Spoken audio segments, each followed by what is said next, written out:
Hey you guys, welcome back to our homestead. Today I thought I'd share with you some of the plans with the animals for 2023. Now I know we talked a little bit about this in the garden, like the plans and the planning videos and stuff, but I think I've pretty well settled on some of the things that we're doing. But I also wanted to share with you guys things that are exciting that are going to be happening very soon. Cheers. It is definitely tea time. So the first part of this video is going to be a few plans with the animals, things that are going on with the animals, and then I'm going to bring you guys along for Maggie choosing her flowers for her flower garden. Now, it's going to be pretty exciting.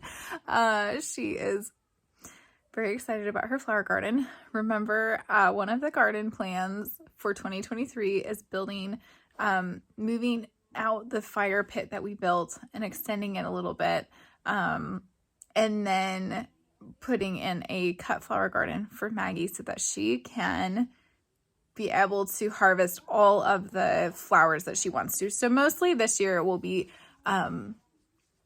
annuals, but I think I have enough starts from around the farm that I can pull those too if she chooses flowers like that. So stay tuned to the second half of this video for something that's going to be, I can't even wait. It's going to be so adorable, but I thought you guys would think it was cute too.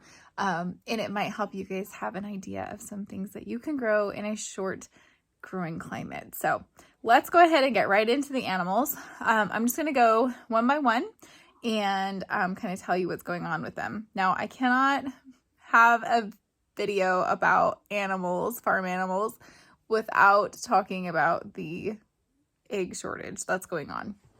So we here don't necessarily believe in prepping per se, but we might just be preppers in denial. So just keep that in mind. We do like to keep our ear to the ground, kind of hearing what is going on, hearing the chatter.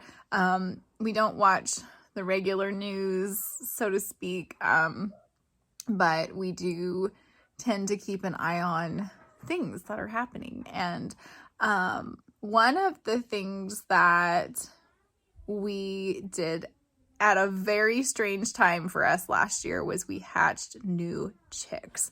And the reason that we hatched out baby chicks, it was like in the middle of summer, was because of all of the bird flu stuff. Now I'm going to keep my opinions to myself. I'm not going to share opinions here.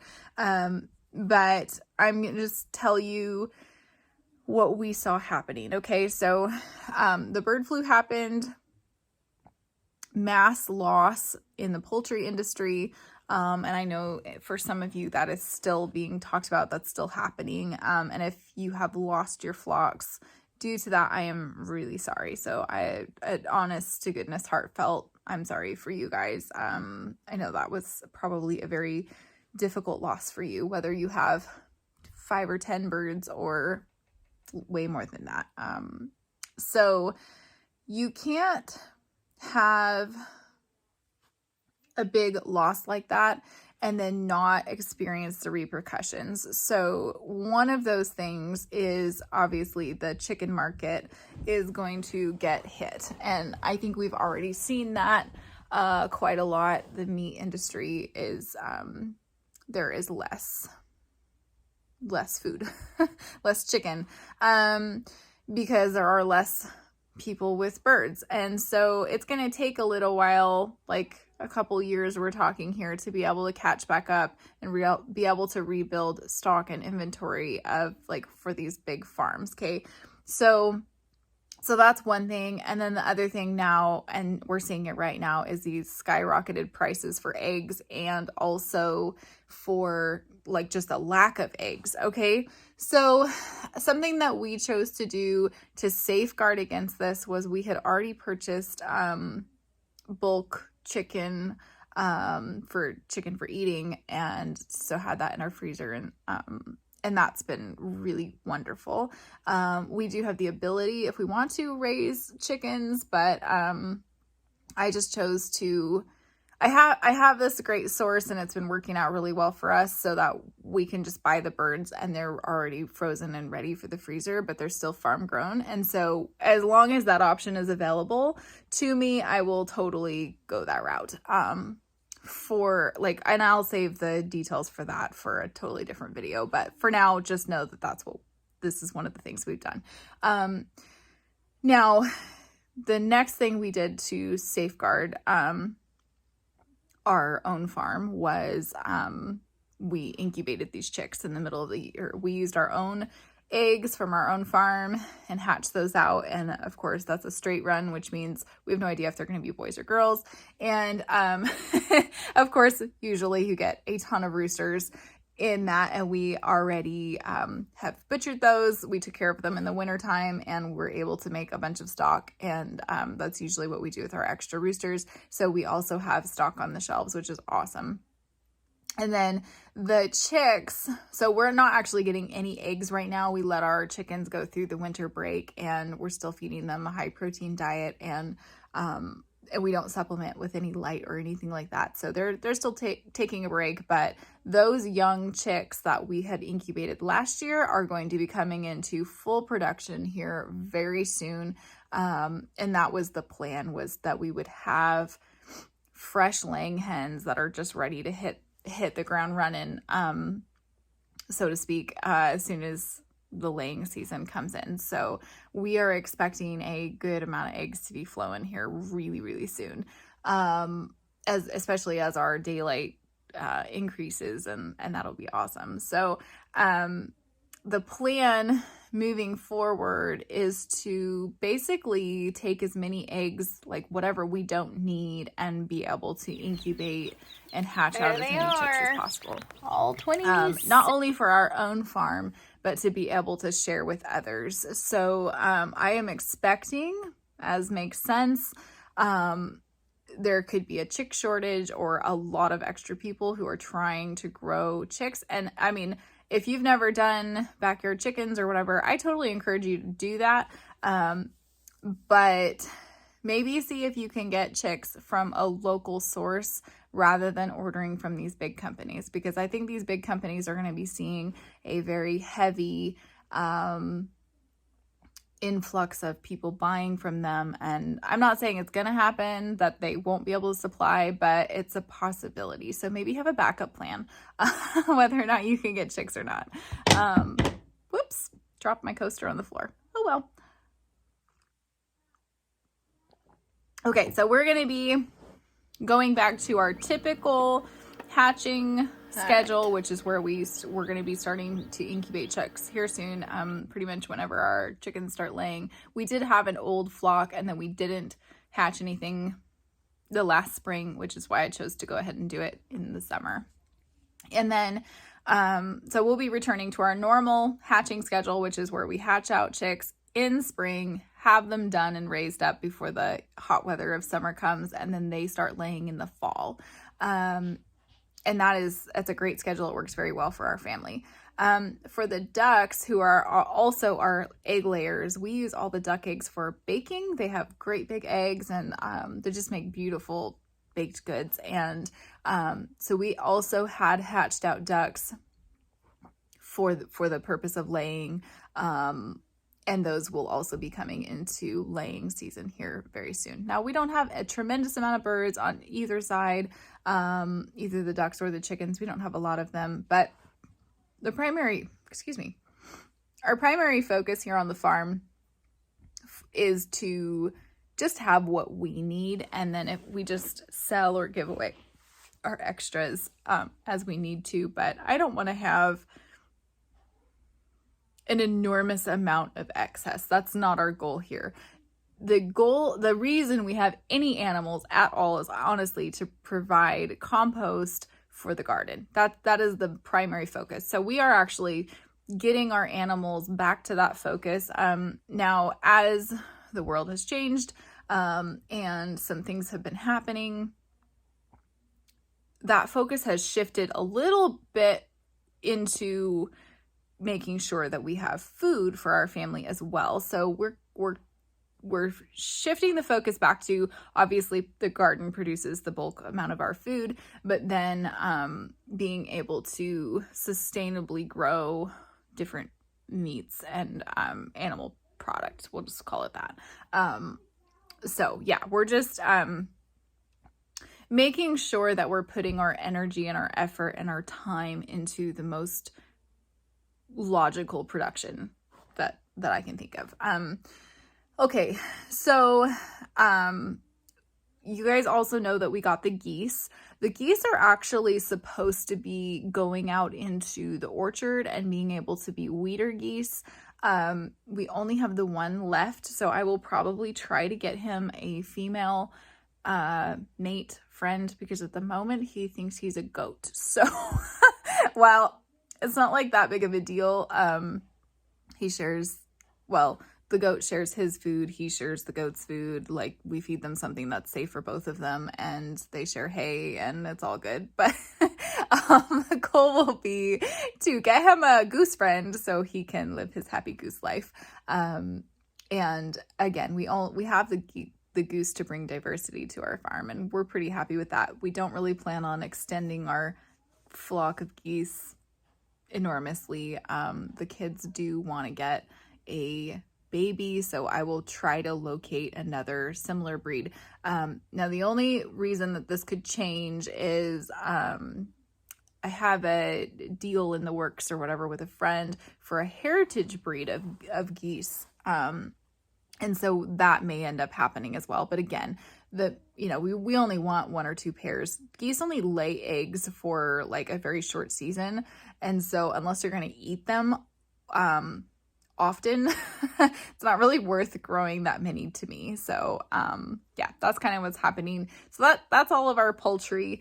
Now let's talk about pigs. I know I've mentioned this before. We are currently raising pigs. They're coming to the end of their season here. They're about ready to be harvested. And we are very excited about having that. We have loved having our own homegrown pork on the farm. However, at this time in life, I really have to look at what can the kids and I do that is not quite so demanding, so that we can put more of our energy into the garden. So we're going to take a break from raising pigs. We're going to re-fence some different areas and put some funds into setting up better fencing for the goats especially. And then really take a hard look at maybe trading for pigs rather than having to raise them ourselves. So we'll see. I'm not cutting it out totally, but we're just going to cut it out for a year or two and kind of rethink some things and get a better system for the pigs. Pigs are just difficult. They're challenging animals to raise.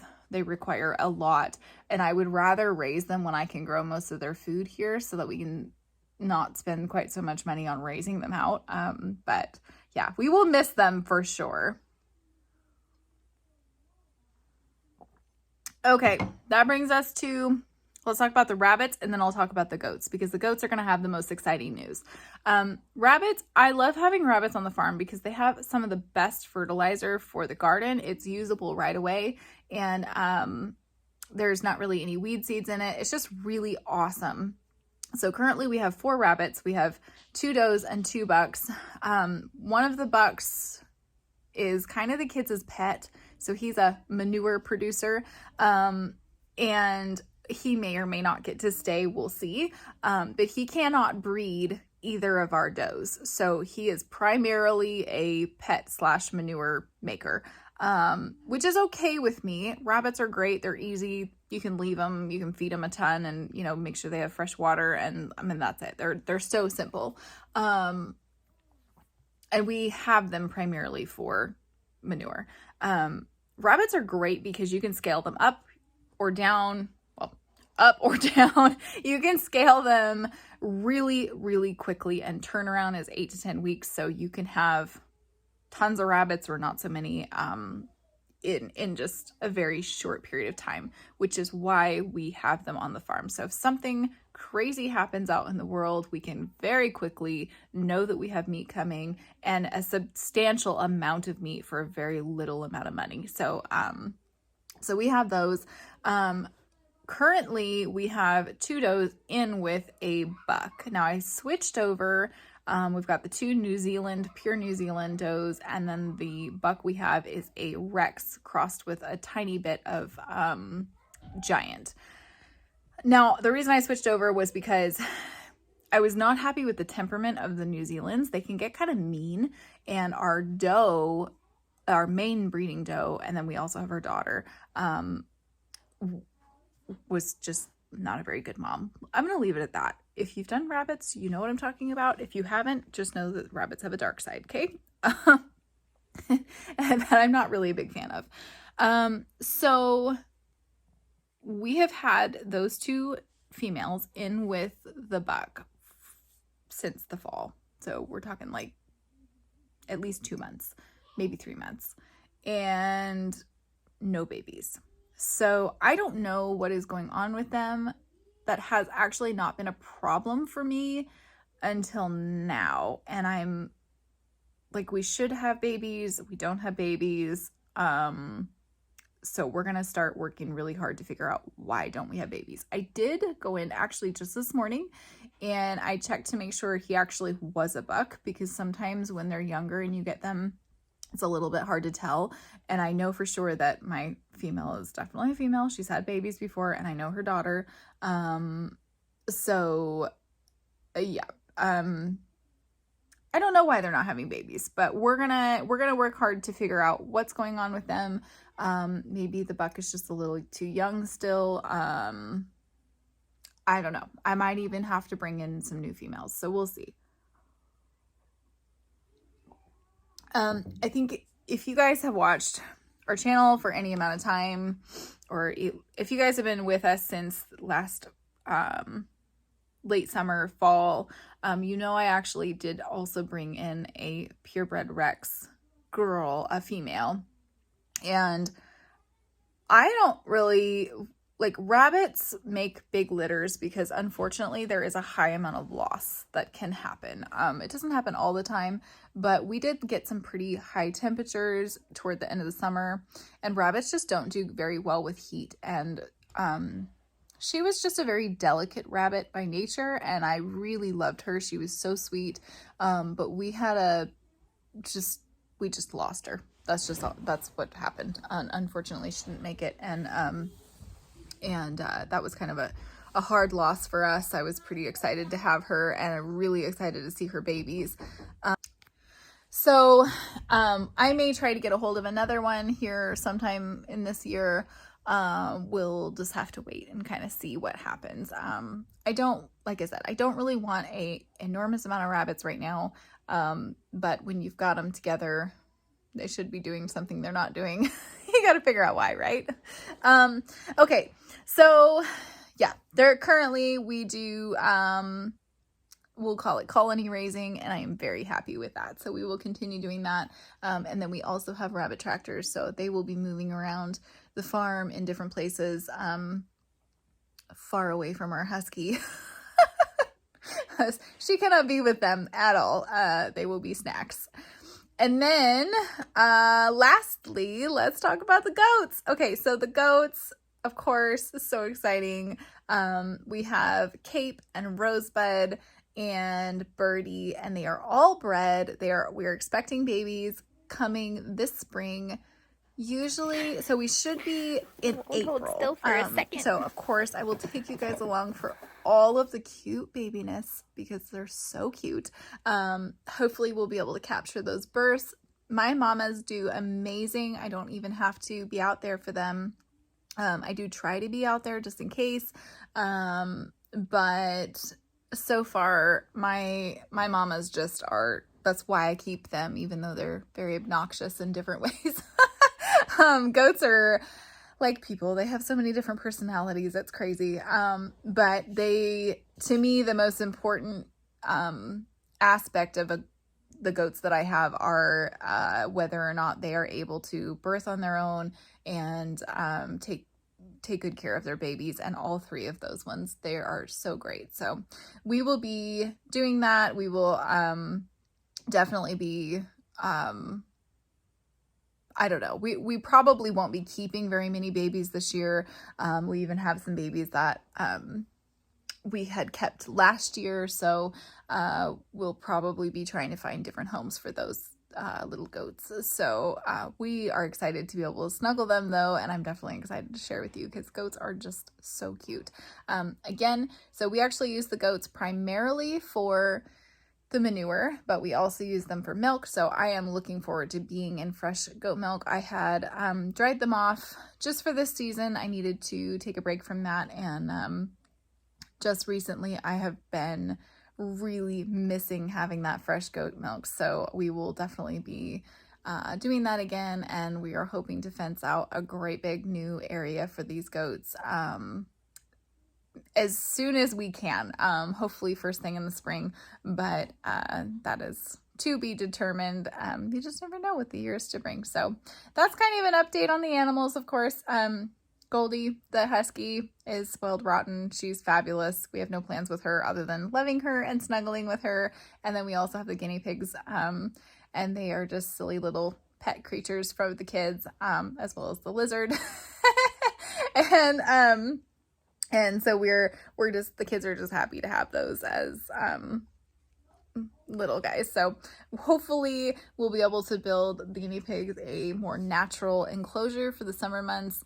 That's the goal, just so they can live their best little guinea pig life possible. But for now, they are porch guard dogs, guard pigs, guard guineas, and they're pretty silly. So we do enjoy them. And yeah, I guess we'll wait and see. Who knows what other animals or plans or whatever. We seem to collect different animals on occasion, and so who knows what the year will bring, but that is our plans. We'll just have to wait and see. Okay, if you made it to the end of this video and you're enjoying the content, please give us a thumbs up and be sure and subscribe to our channel. I am going to take you guys along now for Maggie choosing her beautiful flowers. I have lots of seeds, so I'm just going to give her the seed box and have her pull out the ones that she thinks are beautiful. I may even give her the seed catalog so she can look at the pictures for each one, because I'm not sure I have pictures on all the packages of seeds. So either way, it's just going to be a really cute time of hanging out with her and me and picking out seeds for a beautiful flower garden. So just take you along for that. So thanks for hanging out with me today, you guys. Thank you for supporting our farm and supporting our channel. We will see you guys in the next one. All right, you guys, it is time for Miss Maggie to choose her flowers that she's going to use. I'm just going to use the seed catalog and let her pick through it. Actually, I'm going to get her a pen. My pen? So she can mark down which things she's most interested in. And then I'm going to look through my seeds that I already have and see what we can find that's closest to it. Yeah, you can do it. The flowers are in the back. So this is an old catalog. That way I know I have the varieties. Okay, those are herbs. We already have lots of herbs. Yep, hold on. These are all herbs, I know. Hold on. We want more of the flowers. So Baker Creek, if you guys are not familiar with it, is certainly one of my favorite seed catalogs. Not an affiliate or anything. I've just been buying. Yeah, you like that one? Yeah? Okay. Yeah, you can do that. I have seeds for that. What is classy? Just put a little M next to what you want on the side in the white. There you go. I just really like their company and Mom, their seed catalog. Working. Yes, it's working. It's fine. I love their seed catalog because it is absolutely beautiful. So it's perfect for kids. Okay, so she's just gonna turn through this and choose what she wants to grow. So the goal of this flower garden, it's not going to be huge. It's going to be something she can manage on her own. I'm going to teach her how to grow the flowers and then teach her how to make cut bouquets. I do have a couple of different books, which I'll share with you as we go through the season on designing good flower bouquets. Let's definitely do this. But for the most part, it's just for fun. It's for her to enjoy and me to have lots of flowers in the garden and in the house. Mom, let's do that one. Oh, you like the bachelor button? We have both of those. We have seeds for You those. want to do that one? Do you love that one? Yeah, we can do that one. You get to choose. Oh, I want to. Oh, I already did those ones. Come on. Okay, not those ones.